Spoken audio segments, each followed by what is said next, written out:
Hi everyone, welcome to digital GK classes. तो देखिए आज जो है हम एसएसटी के क्वेश्चंस करने वाले हैं क्योंकि आप सभी की बहुत ज़्यादा डिमांड आ रही थी कि ज़्यादा से ज़्यादा क्वेश्चंस कीजिए। और हाँ, प्लेलिस्ट बन चुका है सीटेट जुलाई 2023 एसएसटी के नाम से, तो वहाँ पर सारी क्लासेस मिलेंगी। देखिए आपको पता है कि प्रीवियस ईयर पेपर करना कितना इंपॉर्टेंट है और शायद मैंने आपको अपनी स्ट्रैटेजी वाली वीडियो में हर बार बताया है कि अगर मेरा सीटेट एसएसटी से पास हुआ है तो उसका एक ही रीज़न है और वो है केवल प्रीवियस ईयर पेपर। केवल प्रीवियस ईयर पेपर करके मैं जो है 42 नंबर ला सकती हूं, तो आप तो पूरा कितना समय आपको मिल रहा है सोचिए। प्रीवियस ईयर पेपर की डिमांड, क्योंकि क्वेश्चंस रिपीट होते हैं और आज मेरा टारगेट है कि आज जो 40 नंबर का कंटेंट पूछा जाता है एसएसटी में पूरा का पूरा करा दूं, क्योंकि 20 नंबर की पेडागॉजी आती है। वेटेज आपका कंटेंट का है, क्योंकि पेडागॉजी आप अपनी सूझबूझ अंडरस्टैंडिंग से कर सकते हो, बट कंटेंट के लिए आपको चीजों को याद करना पड़ेगा। ठीक है, तो चलिए वीडियो स्टार्ट करते हैं और आज का टारगेट रखते हैं 1000 लाइक्स का। अभी तक 1000 लाइक्स नहीं हुए हैं किसी भी वीडियो पे। प्लीज आप सभी से रिक्वेस्ट है कि आप सभी के लिए मैं अगर थोड़ा सा मेहनत कर रही हूँ तो प्लीज थोड़ा सा मेरा भी मनोबल बढ़ाइए। मुझे अच्छा लगता है कि आप लोगों को मेरा पढ़ाया हुआ समझाया हुआ अच्छा लग रहा है, बस यही। लाइक से और कुछ नहीं मिलता है। अगर आपको लगे कि लाइक से पता नहीं क्या मिल जाता है, कुछ भी नहीं मिलता है, बस अच्छा लगता है कि आपको मेरी वीडियो पसंद आ रही है। तो चलिए स्टार्ट करते हैं। बाकी टेलीग्राम इंस्टाग्राम का लिंक कमेंट बॉक्स में मिल जाएगा, आप चाहें तो ज्वाइन हो सकते हैं। और हाँ, हर एक क्वेश्चन का आंसर आपको कमेंट बॉक्स में लिखना है। ठीक है, चलिए यहां पर देखिए ये वाला क्वेश्चन लिखा है कि गुप्त काल के प्रथम कुलिक शब्द का अर्थ क्या है। और ये कई बार पूछा हुआ है, कुलिक का मतलब क्या होता है। गुप्त काल के प्रथम कुलिक शब्द का मतलब क्या होता है, तो उसका मतलब होता है मुख्य शिल्पकार। तो याद रखना, ऑप्शन नंबर 4 इज राइट। इसका मतलब होता है प्रथम कुलिक का मतलब होता है मुख्य शिल्पकार। ये रट लो, कॉपी में नोट कर लो, क्योंकि हिस्ट्री का क्वेश्चन है भाई, याद करना पड़ेगा, रिविजन करना पड़ेगा। ठीक है, चलिए अगला क्वेश्चन। और हाँ, नीचे वाले आंसर पे कभी मत जाना क्योंकि रिस्पॉन्स की है फिलहाल। ठीक है, चलो ये क्वेश्चन देखो। वो भूर्च जिसे हम बर्च बोलते हैं, छाल कहाँ पाई गई जिस पर ऋग्वेद की वैदिक प्रार्थनाएं सूक्त लिखी गई हैं। जिस पर सूक्त लिखा गया है, जिस छाल पर, वो कहाँ, ये पूछ रहा है कि कहाँ पाई गई जिस पर ऋग्वेद की वैदिक प्रार्थनाएं सूक्त लिखी गई हैं। कश्मीर, महाराष्ट्र, बंगाल, बिहार। इसका राइट आंसर होगा कश्मीर। कहां पर पाई गई है, कश्मीर में। सो option number 1 is right. Hindi English दोनों सेम ही होता है, आप देख सकते हैं। वेयर वॉज द बर्च, जो पेड़ की छाल होती है हम उसको क्या बोलते हैं, बर्च बोलते हैं ना, वो कहां पाई गई है जिस पर लिखा गया है ऋग्वेद जो सूक्त है, तो वो कहां पाई गई है, कश्मीर में। रटने वाली चीजें हैं, पहले ही बता देती हूं। चलो अगला क्वेश्चन। यहां पर देखो लिखा है कि निम्न में से कौन सी तमिल कृति हमें आम पुरुषों और महिलाओं के जीवन के बारे में सूचित करती है। इन चारों में से बताइए जो हमें पुरुष और महिलाओं के जीवन के बारे में सूचित करती है। इसका राइट आंसर क्या होगा बताइए। यहां पर आपको पूरे ऑप्शंस भी दिख रहे हैं, देखिए 93 का कौन सा होगा, तो वो होगा पेरिया पूर्णम। ठीक है, पेरिया पूर्णम में पुरुष और महिलाओं के जीवन के बारे में सूचित करती है और ये क्या है, ये तमिल कृति है। So option number 4 will be right. 94 number का क्वेश्चन देखिए, इसमें लिखा है कि निम्न में से कौन सा मेल नहीं खा रहा है। ठीक है, तो चलो देखते हैं। खजुराहो और चंदेल, यस एकदम सही है। खजुराहो का मंदिर चंदेल शासकों के द्वारा बनाया गया है, कॉपी में नोट करते जाओ। एहोल जो है चालुक्य शासकों के द्वारा बनाया गया है। कांचीपुरम पल्लव शासकों के द्वारा बनाया गया है। बट महाबलीपुरम, जिसको प्रारंभ में मल्लापुरम बोलते थे, ये चोल शासकों के द्वारा नहीं, ये नरसिंह वर्मन प्रथम के द्वारा बनाया गया है। किसके द्वारा, नरसिंह वर्मन फर्स्ट के द्वारा। तो जब भी क्वेश्चन पूछे कि महाबलीपुरम चोल शासकों के द्वारा, जी नहीं, ये नरसिंह वर्मन प्रथम के द्वारा बनाया गया है। ये मेल नहीं खा रहा है, तो हमारा हो जाएगा 4 सही हो जाएगा। ठीक है, क्योंकि गलत वाला पूछा था। अब चलो ये क्वेश्चन देखो, इसमें क्या है ना कि 3 पॉइंट दिए गए हैं। ठीक है, 1 2 1 2 3। उसके बाद से आपको बताना है कि कौन सा कथन सही है। ठीक है, चलिए पहला देखते हैं। लिखा है कि त्वारिख को सुशिक्षित व्यक्तियों द्वारा उर्दू में लिखा गया था। त्वारिख के लेखक नगरों में रहते थे। वे प्रायः अपने इतिहास सुल्तानों के लिए उनसे ढेर सारे पुरस्कार पाने की आशा में लिखा करते थे। कौन सा कथन सही है, तो अगर मैं आपको बताना चाहूं तो इसमें केवल जो है दूसरा और तीसरा सही है।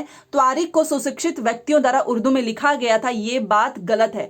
त्वारिख हेडिंग डाल के उसके नीचे लिख लो कि त्वारिख के लेखक नगरों में रहते थे और वे प्रायः इतिहास सुल्तानों के लिए उनसे ढेर सारे पुरस्कार पाने की आशा में लिखा करते थे। तो केवल दूसरा तीसरा यही हमारा इसमें सही है। So option number 2 will be right. चलिए अब ये क्वेश्चन देखिए। देखिए इसमें लिखा है कि इसमें कौन सी जो रचनाएं सूरदास द्वारा संकलित नहीं है। बचपन से हम सूरदास की रचनाएं पढ़ रहे हैं, सूर सागर, सूर सरावली, साहित्य रत्ना, साहित्य लहरी। देखिए ये दो ऑप्शन तो आप तुरंत समझ जाओगे कि सूर सागर, सूर सरावली इनका है, बट इनमें आपको कंफ्यूजन होगा। साहित्य रत्ना एंड साहित्य लहरी, तो मैं आपको बताना चाहूंगी इनकी जो रचनाएं थी वो सूर सागर थी, सूर सरावली थी, साहित्य लहरी थी। साहित्य रत्ना जैसा कुछ भी नहीं है, तो नहीं वाला पूछा है, तो हमारा राइट आंसर हो जाएगा ऑप्शन नंबर 3। ठीक है, तीसरा हमारा सही हो जाता है, क्योंकि इनकी कोई ऐसी रचना नहीं है। ये तीनों रचनाएं इनकी याद रखिएगा, सूरदास की। चलिए अब ये रहा एजर्शन रीजन वाले क्वेश्चन भरपूर आएंगे एसएसटी में, कंफ्यूज बहुत करते हैं। चलिए देखिए सिंपल सा इसमें एक चीज बस ध्यान रखना है कि कथन कारण दिया रहेगा, आपको कथन को पढ़ना है, फिर उसके बारे में, इस कथन के बारे में यहाँ पर एक कारण दिया गया है कि क्या ये सही है, और अगर दोनों सही है तो दोनों वाले पे आपको टिक कर देना है। ठीक है, और अगर दोनों में से एक सही है तो आप नीचे ऑप्शंस देख सकते हैं। पहले कथन क्या लिखा है कि 18वीं शताब्दी के दौरान मुगल साम्राज्य धीरे धीरे कई स्वतंत्र क्षेत्रीय राज्यों में बिखर गया। क्या ये बात सही है? एकदम सही है। अगर आपने पढ़ा होगा 18वीं शताब्दी, उसके दौरान क्या हुआ था, जो मुगल साम्राज्य थे वो धीरे धीरे कई स्वतंत्र और क्षेत्रीय राज्यों में बिखर गए। कारण क्या लिखा है कि मुगल सम्राटों की सत्ता के पतन के साथ कई प्रांतों के सूबेदारों और बड़े जमींदारों ने भारतीय उपमहाद्वीप के विभिन्न हिस्सों में अपनी शक्ति और प्रबल कर ली थी। जी हाँ, इनके पतन के साथ साथ क्या किया था ना, जो कई सूबेदार थे और कई बड़े जो जमींदार थे, उन्होंने क्या किया, भारतीय उपमहाद्वीप के विभिन्न हिस्सों में, अलग अलग हिस्से थे, उसमें क्या किया, इन्होंने अपनी शक्ति और प्रबल कर ली थी। तो दोनों बातें सही हैं, तो हमारा पहला ही सही होगा। ए और आर दोनों सही हैं, और आर सही व्याख्या करता है ए की। कथन भी सही है और कारण भी सही है। चलिए पहला सही होगा, स्क्रीनशॉट लेते जाना जो आपको नया लगे क्वेश्चन। चलिए अब ये क्वेश्चन देखते हैं। इस क्वेश्चन में क्या लिखा है कि किस क्षेत्र में भूस्वामियों को वेल्लार कहा जाता था। तो वेल्लार केवल और केवल तमिल क्षेत्र में कहा जाता था। आप इसको याद रख सकते हो, वेल्लार ल से तमिल, ठीक है ना, वेल्लार में भी लॉ है तमिल, तो आप ऐसे करके बना के भी याद कर सकते हो कि यहाँ की लैंग्वेज थोड़ी अलग होती है। तो किस क्षेत्र में भूस्वामियों को वेल्लार कहा जाता था, तो इसका राइट आंसर हो जाएगा ऑप्शन नंबर 2, तमिल क्षेत्र। क्वेश्चन आसान है, अगर आपको याद होगा ना, तो एसएसटी में आपका इतना कम समय लगता है ना, सच बता रही हूं, कि आपके समय जो एसएसटी वाले बचेंगे ना, आप उसको हिंदी के पैसेज में, इंग्लिश के पैसेज में यूज कर सकते हो, क्योंकि आएगा तो तुरंत सही कर दोगे, और नहीं आएगा तो चाहे कितना भी सर पटक लो। तो इसका राइट आंसर हो जाएगा तमिल क्षेत्र। अब ये क्वेश्चन देखिए, 2 कथन दिया हुआ है। हमारा अगला क्वेश्चन है ये 99।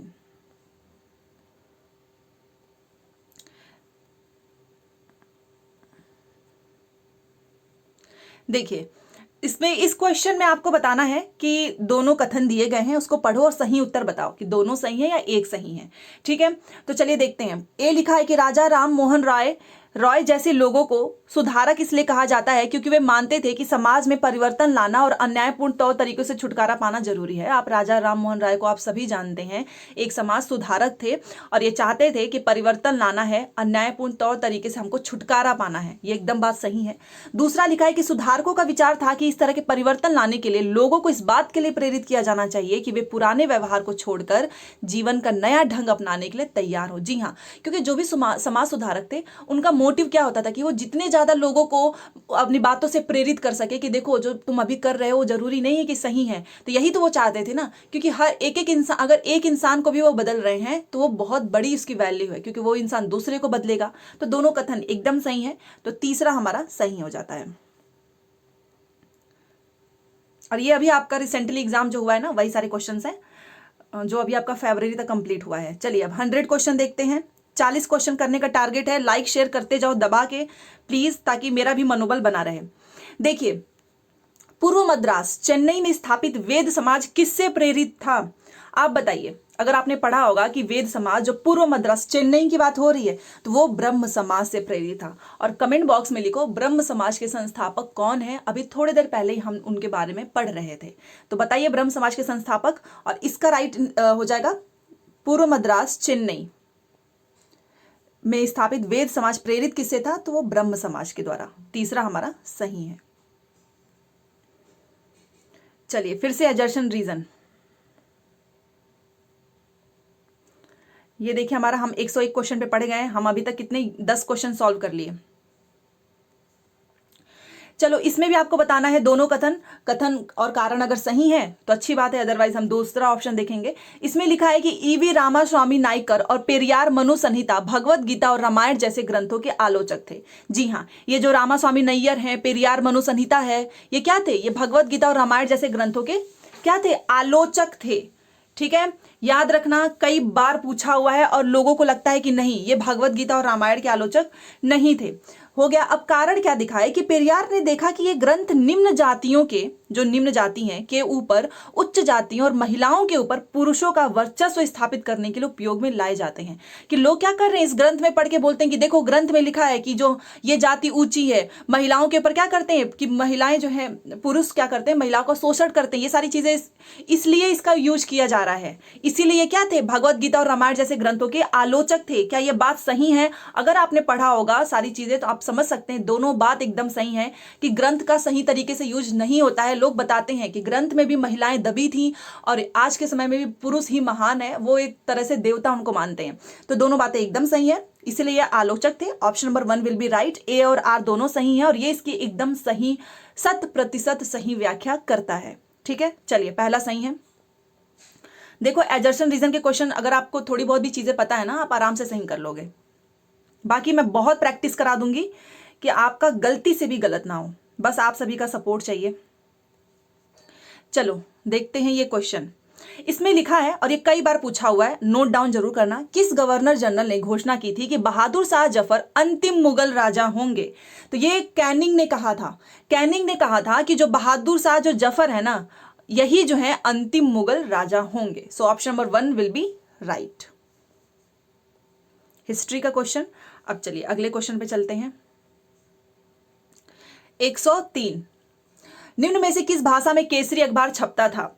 इसमें लोगों को कंफ्यूजन होता है कि केसरी जो है वो अंग्रेजी में छपता होगा, उर्दू में छपता होगा, बट मैं आपको बताना चाहूंगी कि केसरी जो है ये मराठी भाषा, इसमें देखिए मराठी भाषा, ये अखबार है एक, किस भाषा में छपता था? तो मराठी भाषा में। जब भी क्वेश्चन पूछेगा कि किस भाषा में केसरी अखबार छपता था, तो मराठी भाषा में। मोस्ट इंपॉर्टेंट है और ये क्वेश्चन हर एक एग्जाम में पूछा हुआ है, मतलब यूपी टेट में भी आया हुआ है, इतना इंपॉर्टेंट है। चलिए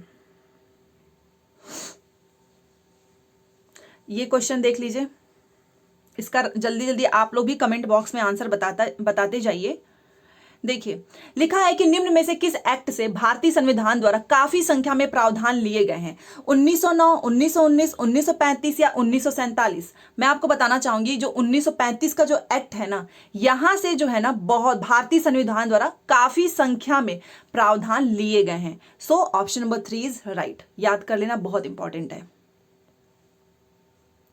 चलो अब ये है एक, ये विवादित क्वेश्चन था, मैं आपको बताना चाहूंगी इसका।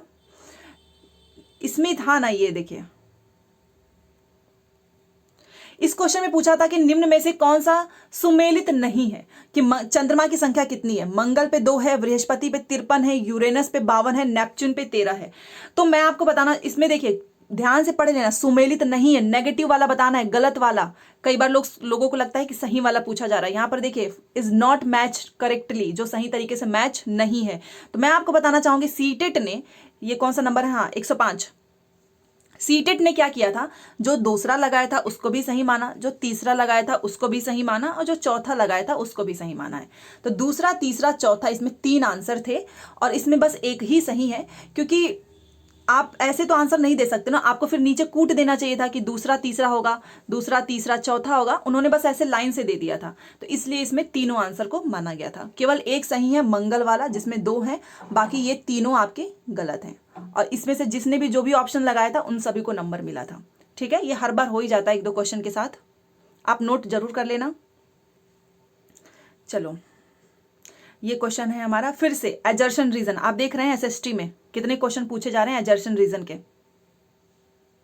देखिए वही कथन पढ़ो, कारण पढ़ो, दोनों अगर सही है तो सही वाला लगा दो, बस यही करना है।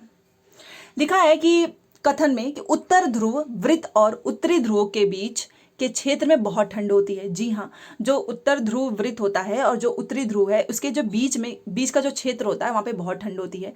कारण वही होगा ना कि सूर्य की किरणें वहाँ पे सीधी तरीके से नहीं पहुँच पाती हैं। गर्मी कहाँ पर ज़्यादा होती है? जहाँ पर सूर्य की जो किरणें हैं वो सीधे पहुँचती है, ठीक है। और यहाँ पर क्यों ठंड होती है? क्योंकि सूर्य की किरणें हमेशा तिरछी होती है। अब तिरछी रहेगी तो ज़्यादा रोशनी जाएगी नहीं, ना ही ज़्यादा गर्मी होगी, कम उष्मा देता है। तो कारण भी एकदम सही लिखा है ना, तो दोनों ही सही है। So option number 1 will be right. Geography का क्वेश्चन है। चलिए अब ये क्वेश्चन देख लेते हैं। 107 फास्ट करेंगे ताकि ज्यादा से ज्यादा मैं आपको कंटेंट दे सकूं। ये क्वेश्चन देखिए, लिखा है कि सूर्य जो है मतलब सन, वो पूर्व में उदय होता है। क्योंकि कभी आपने सोचा है कि सूर्य जो है हमेशा ईस्ट में उगता है? आपने सुना होगा कि पूरब से निकलता है, पश्चिम में छिपता है। देखिए, sun rises in the east because, इसका रीजन क्या है? क्योंकि अर्थ जो है ना वो हमेशा रोटेट होता है फ्रॉम वेस्ट टू ईस्ट। इतना तो आपको पता होगा ना। यहाँ पर हमारा ये नॉर्थ है, ये साउथ है, ये हमारा यहाँ पर ईस्ट है, यहाँ पे वेस्ट है। तो जो सन जो है, अर्थ जो है ना, हमारी जो पृथ्वी है वो रोटेट होती है फ्रॉम वेस्ट टू ईस्ट, ऐसे। समझ गए? दूसरा हमारा सही होगा। इसका एक यही रीजन है, बस और कोई रीजन नहीं है। सो 107 का दूसरा सही है। सूर्य जो है वो पूर्व में इसलिए उदय होता है क्योंकि पृथ्वी पश्चिम से पूर्व की ओर चक्कर लगाती है, वेस्ट टू ईस्ट चक्कर लगाती है। मोस्ट इंपॉर्टेंट है और ये सीटेट का फेवरेट क्वेश्चन है। दूसरा सही हो जाएगा। ये देखिए 108 वाला क्वेश्चन, और ऐसे क्वेश्चन आएंगे।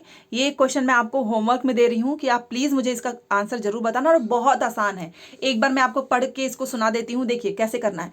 भारत में केंद्रीय सरकारी कार्यालयों के खुलने का समय पूर्वाह 9 बजे एक हमारा भारतीय मानक समय है। चंडीगढ़ के पास 76 डिग्री 45 ईस्ट पूर्व देशांतर पर और कलकत्ता के पास 82.5 डिग्री 15 ईस्ट पूर्व देशांतर क्रमशः पर स्थित केंद्र सरकार के कार्यालयों के खुलने का स्थानीय समय क्या होगा? इसको कैलकुलेट करते हैं। और मैंने जैसे कि पहले ही बताया कि कुछ टाइम जो एसएसटी में क्वेश्चन पूछते हैं उसका पहले आपको थोड़ा बहुत थ्योरी पढ़ाऊंगी, वो अलग वीडियो में होगा। बट फिर भी जिसको आ रहा है उसका आंसर जरूर करना। कमेंट बॉक्स में आपको पता चल जाएगा कि आपका सही है आंसर या नहीं। होमवर्क में है। चलिए अब ये क्वेश्चन, दक्कन का पठार, इससे क्वेश्चन तो आता ही है। दक्कन पठार अपने पश्चिमी भाग पर कौन सी भौतिक विशेषता से जुड़ा हुआ है? सतपुड़ा, विंध्य, सह्याद्री या नीलगिरी? तो किससे जुड़ा हुआ है? सह्याद्री से, ठीक है। तो जो दक्कन पठार है वो अपने पश्चिमी भाग पर सह्याद्री से जुड़ा हुआ है। तीसरा हमारा सही हो जाएगा। चलिए फिर से मिलान वाले क्वेश्चन यहां पर देखिए। वो वाला क्वेश्चन में अगर ऐसे मिलान होता तो शायद एक ही ऑप्शन को मानते वो, बट उन्होंने ऐसे ऑप्शंस ही नहीं रखे। वो बस इतना रख दिए थे और बोल दिए कि कौन सा सही नहीं है। जो दूसरा, तीसरा, चौथा मैं आपको अभी थोड़ी देर पहले बताई हूँ ना, वही। अब यहां से आप बताइए क्या सही होगा। सारे ऑप्शंस आपको दिख रहे हैं। चलो एक एक करके देखते हैं। और ये मैंने यूपी टेट की क्लास में पूरा डिटेल में पढ़ाया है। तो जो भी एसएसटी की क्लासेस होती है ना यूपी टेट, वो सब कुछ अलग नहीं होती हैं। देखिए पहला क्या लिखा है कि यहाँ पर लिखा है कि आपको कॉलम 1 और कॉलम 2 से मिलान करना है। संगमरमर लिखा है, बलुआ पत्थर, कोयला, ग्रेनाइट। यहाँ पर सेल लिखे हैं, औषधि सेल, जीवाश्म ईंधन, आग्नेय सेल, कायांतरित सेल। अब इसमें से जिसको कोयला, ग्रेनाइट एक भी पता होगा ना, आप इसको तुरंत सही कर लोगे। देखो जैसे कि मैंने हमेशा से बताया है कि जो मार्बल्स होते हैं, जो संगमरमर होता है, वो क्या है? कायांतरित सेल से पाए मिलते हैं ना हमको, कायांतरित सेल। तो ए का चौथा कंफर्म है, तो एलिमिनेट करो। जरूरी नहीं कि चारों आपको आए, एलिमिनेट करते हैं। ए का दूसरा है, ए का पहला, ए का तीसरा, तीनों खत्म। राइट आंसर अपने आप बाहर आ गया, पहला। अब मिलान करते हैं।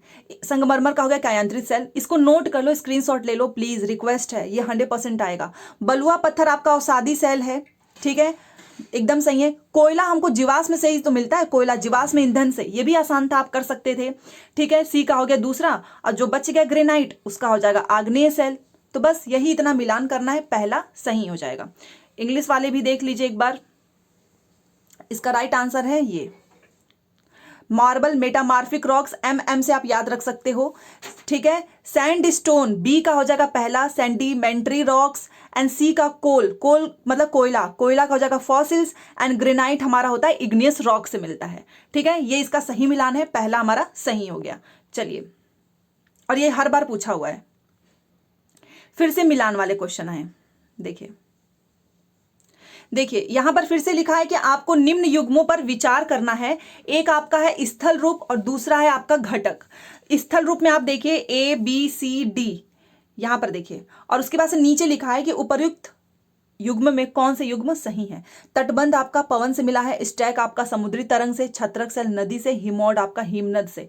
सही वाला बताइए। इंग्लिश वाले भी देख लीजिए एक बार, यहां पर देख लीजिए, यहां पर दिया है ये आपके लैंड फॉर्म्स हैं और ये आपका एजेंट है कि कहां से। लीव्स का विंड दिया है, स्टैक्स का सी वेव, मशरूम्स का रिवर है, मोरेन्स का ग्लेशियर है।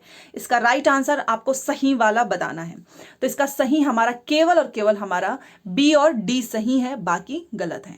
तो आप इसको नोट कर सकते हो, बी हमारा सही है, stack sea wave and moraines का ग्लेशियर्स। तो बी और डी कहां पर है, बी और डी यहां पर है तीसरा। ठीक है, तो तीसरा हमारा इसमें सही है। तीसरा ये रहा। तो स्टैक आपका समुद्री तरंग, इसके घटक हैं ये, और हिमोड किसका है, हिमनद का है। तो ये 2 पॉइंट आप अगर 2 भी आपको याद है ना तो भी आप आराम से कर सकते हैं। तो ये आपको पॉइंट इतना याद रखना है। चलो अब ये क्वेश्चन 112 लाइक शेयर करते जाइए प्लीज। देखिए ये क्वेश्चन देखो, इस क्वेश्चन में आपको बताना है ना कि यहां पर लिखा है लद्दाख की जलवायु अत्यधिक शीतल और शुष्क होती है। ठीक है, निम्न में से कौन सा कारक इसके लिए उत्तरदायी है, ये आपको बताना है। अक्षांश, ऊंचाई, वायु दाब एवं पवने एंड समुद्र से दूरी। एक बार और देख लो इंग्लिश वाले क्वेश्चंस। देखिए अब आपको दिख रहा होगा, तो आप बताइए इसका राइट आंसर क्या होगा।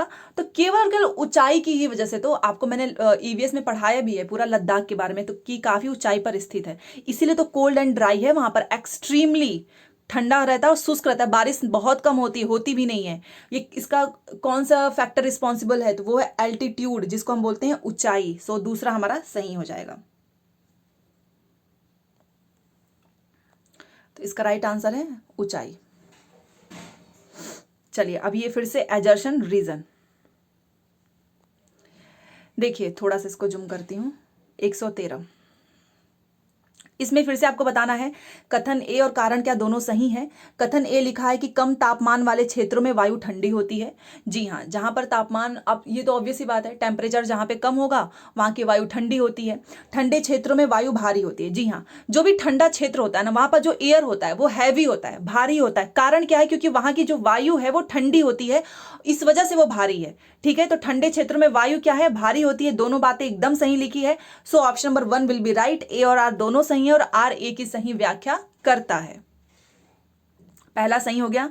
चलो अब हम चलते हैं 114। देखिए हम अभी तक बहुत ज्यादा क्वेश्चंस, कम से कम मैंने 30 क्वेश्चंस कर लिए हैं, आगे और करते हैं। यहां पर देखिए नीचे वाले आंसर पे बिल्कुल मत जाना, वो रिस्पॉन्स की है, पहले ही बता देती हूं। निम्न में से कौन सा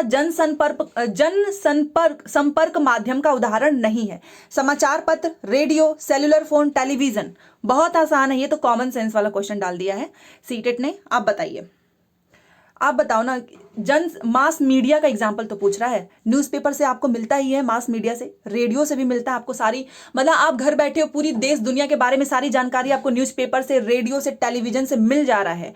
बट सेलुलर फोन से थोड़ी ना मिलेगा। फोन से आपको कौन सी दुनिया की जानकारी मिल रही है। टीवी खोलिए, अभी आपको पता चल जाएगा कौन से देश में क्या हो रहा है। न्यूज़पेपर पढ़ो, रेडियो पढ़ो, कहीं ना कहीं से इंफॉर्मेशन आती ही रहती है। सो 114 का ऑप्शन नंबर 3 इज राइट। ठीक है, तो सेलुलर फोन तीसरा हमारा सही हो जाएगा। चलो 115, भूमध्य सागरीय प्रकार की वनस्पति कहां नहीं पाई जाती हैं। इसमें आपको बताना है कहां पर भूमध्य सागरीय प्रकार की वनस्पति सबसे पहले तो कहां पाई जाती है, वो नोट करते चलो, बता रही हूं नोट करो। यूरोप में पाई जाती है, अफ्रीका एवं एशिया के भूमध्य सागर के समीप वाले प्रदेशों में, जी हां पाई जाती है। संयुक्त राज्य अमेरिका के कैलिफोर्निया में भी पाई जाती है, दक्षिण पश्चिमी अफ्रीका में भी पाई जाती है, केवल दक्षिण पूर्वी अफ्रीका में नहीं पाई जाती है। सो क्या पूछा था, भूमध्य सागर प्रकार की वनस्पति कहां पर नहीं पाई जाती है, तो कहां पर नहीं पाई जाती है, दक्षिण पूर्वी अफ्रीका में। चौथा हमारा सही हो जाता है। चलो अब ये क्वेश्चन फिर से आपका मिलान वाला है। यहाँ पर देखो क्या क्वेश्चन पूछा है, निम्न संसाधन दिए गए हैं ABCDE, इस पर विचार करो और बताओ कि प्राकृतिक संसाधन नवीकरणीय संसाधन के उदाहरण हैं। ठीक है, इसमें से आपको बताना है कि इसमें से कौन सा जो नेचुरल रिसोर्सेज हैं जो नवीकरणीय संसाधन है उसके उदाहरण हैं। ठीक है, इंग्लिश में भी देख लीजिए एक बार। यहां पर देखिए सारे क्वेश्चंस आपको दिख जाएंगे। आप बताओ इसमें से कौन सा है, रिन्यूएबल का मतलब क्या होता है, जिसे आप दोबारा से यूज कर सकें। ठीक है, वही तो होता है ना रिन्यूएबल। तो अगर यहां पर री लगा दिया, री का मतलब पुनः आप उसको यूज कर सकें, तो इसमें आप बताइए क्या होगा सही, आंसर देते जाओ। तो इसका अगर मैं आपको बताऊं तो फॉरेस्ट आपका बिल्कुल भी है, एकदम सही है, सॉइल भी है और वाटर है जिसको आप दोबारा से यूज कर सकते हो। नेचुरल गैस को थोड़ी ना, नेचुरल गैस आप दोबारा से इसको आने में बनने में कितना समय लगता है, करोड़ों साल लग जाते हैं। तो सी तो बिल्कुल भी नहीं होगा। तो आपका राइट आंसर हो जाएगा option number 3 B, D and E। ठीक है, चलो हिंदी में भी दिखा देती हूं। यहां पर देखिए इसका राइट आंसर हो जाएगा केवल बी डी और ई नवीकरणीय संसाधन के उदाहरण है। बी में आपका वन आ जाएगा, डी में आपका मृदा और जल। अभ्रक प्राकृतिक गैस नहीं है, तो तीसरा हमारा सही हो जाता है। कॉपी में नोट कर लो, स्क्रीनशॉट ले लो। ठीक है, चलिए अब ये क्वेश्चन देख लेते हैं। 117 फिर से विकल्प वाला क्वेश्चन है और आपको इसमें से बताना है कि मृदा के विरचन गठन में कौन से कारक मुख्य भूमिका निभाते हैं। ABCD में से बताइए चारों में से कौन सा मुख्य भूमिका निभाता है, इसका राइट आंसर क्या होगा। देखो मैं आपको एक चीज बताना चाहूंगी, जब भी ऐसे क्वेश्चन आए तो एक दो अगर आपको पता है ना आंसर आ जाएगा। Which factors play a major role in soil, मतलब मिट्टी, जो मिट्टी के बनने में किसका सबसे ज्यादा रोल है, बस यही तो पूछ रहा है ना आपसे। तो तुरंत मिट्टी को याद करो और बताओ तो किसका है। चलो देखते हैं, मूल चट्टान का है, वो चट्टान टूट टूट कर छोटा छोटा निकल गिरता है, बनता है, उसी से तो मिट्टी बनती है। तो जी हाँ एकदम सही है। और उसके बाद से स्थलाकृति, जी नहीं। और वहां का जलवायु संबंधी कारक, वहां का जलवायु कैसा है, क्लाइमेट कैसा है, उसका भी बहुत बड़ा रोल है। समय का नहीं है, टेम्परेचर का नहीं है, समय इसका नहीं है। तो इसका राइट आंसर हो जाएगा ऑप्शन नंबर 4 A तथा C। ठीक है, ए तथा सी हमारा सही हो जाएगा। मुख्य भूमिका निभाते हैं, एक बार मैं आपको बता देती हूं। मिट्टी के बनने में पेरेंट रॉक का बहुत इंपॉर्टेंट रोल है और क्लाइमेट फैक्टर का। ए एंड सी सही है, टाइम और टोपोग्राफी का नहीं, क्योंकि हम मिट्टी के बनने की बात कर रहे हैं ना। तो चौथा हमारा सही हो जाएगा। देखिए बहुत करीब है, हम बहुत ज्यादा क्वेश्चंस कर रहे हैं। अब ये क्वेश्चन देखिए, यहां पर थोड़ा सा इसको जूम कर देती हूं। देखिए लिखा है कि कर्ज का जाल ग्रामीण इलाकों में मुख्यतः के बीच एक शोषणकारी संबंध को दर्शाता है। साहूकार और छोटे किसान और खेतीहर मजदूर, भूमिहीन खेतीहर संबंधी मजदूर और ग्रामीण सहकारिता और साहूकार। तो आप बताइए जो कर्ज का जो जाल है वो ग्रामीण इलाकों में मुख्यतः किसके बीच आप देखते हैं कि एक शोषणकारी संबंध को दर्शा रहा है। 4 ऑप्शंस पढ़ लीजिए, इंग्लिश वाले भी आप देख सकते हैं। तो राइट आंसर किसका होगा, तो आपने देखा होगा जो मनी लेंडर्स होते हैं और जो छोटे किसान होते हैं ना, उन्हीं के बीच में देखने को मिलता है। ठीक है ना, ये जो साहूकार होते हैं और जो छोटे किसान, इनके बीच में क्या होता है, एक शोषणकारी संबंध को दर्शाता है कर्ज का जाल। ठीक है, सो पहला हमारा सही हो जाएगा, पहला सही हो गया। फिर से assertion and reason. Assertion reason के क्वेश्चन तो भरपूर सीटेट पूछ रहा है इस बार। देखिए इसका राइट आंसर क्या होगा, चलो पढ़ते हैं दोनों कथन। लोकतंत्र में स्वतंत्र संचार माध्यम मीडिया महत्वपूर्ण है। जी हाँ, ये तो आप सभी जानते हैं कि डेमोक्रेसी में जो स्वतंत्र संचार के माध्यम से जो मीडिया है वो महत्वपूर्ण है। इसका रीजन क्या लिखा है कि संचार माध्यम मीडिया से प्राप्त सूचना विश्वसनीय होनी चाहिए, ना कि पक्षपातपूर्ण। बट आजकल ऐसा कहाँ होता है, ये तो आप सभी जानते हैं कि मीडिया में जो चीज़ दिखाई जानी चाहिए उसके बारे में कोई बात ही नहीं करता है, और जिसका कोई मतलब नहीं वही दिन भर न्यूज़ आता रहता है। बट फिलहाल हमको तो क्वेश्चन पढ़ना है। तो जी हाँ, इसने एक बात एकदम सही लिखी कि विश्वसनीय होनी चाहिए, जिसपे कि आम जनता जो है भरोसा कर सके और बिना बायस्ड के। ये नहीं कि आप किसी एक पार्टी की तरफ, किसी एक दल की तरफ ज़्यादा झुक गए हैं, तो पक्षपातपूर्ण होना चाहिए। दोनों बातें एकदम सही लिखा है। सो ऑप्शन नंबर 1 एकदम सही है, ए और आर दोनों सही है, और कारण जो है ना ए की सही व्याख्या करता है। क्वेश्चन करने में तो आपको काफी अच्छा लग रहा होगा, आज काफी अच्छे क्वेश्चंस हैं। फिर से है मिलान वाले क्वेश्चन। चलो देखते हैं, भारत में सरकार काम करती है, किस पर करती है आप बताइए। आप तो ये वोट देने जाते हो, आपको पता होना चाहिए कि जो हमारे भारत में जो गवर्नमेंट है वो किस पे काम करती है। कॉमन सेंस वाला क्वेश्चन है।